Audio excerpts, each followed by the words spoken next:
My mother always instilled in me, to whom much is given, much is expected. You have more and more CEOs saying, we get it, that in the long run, we need to be able to contribute to a certain kind of economy, a certain kind of society.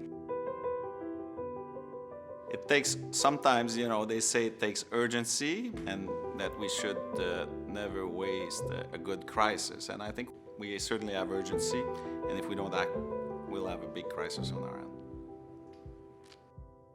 The only way we can do that is with leaders who genuinely believe in this mission, because it's their personal story.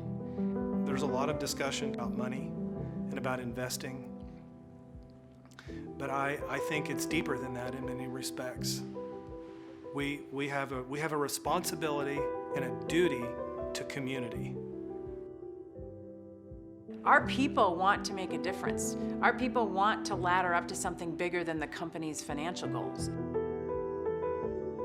We all fundamentally have the same common goal.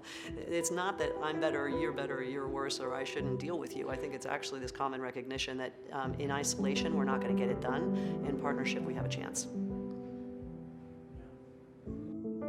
There's this great Swedish phrase called lagom, which talks about understanding the human condition as what is enough. What is enough for you? What is enough for me? What is enough now? And what is enough for the future? And I think it's that kind of mindset that we all need to take individually and collectively. We need to have more urgency.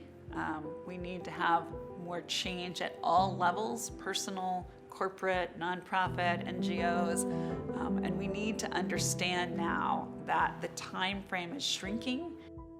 The next 11 years will determine the course of human history. The great thing is we have the right tools to actually resolve this issue. It depends only on us, humans living on this planet, to actually do the right thing.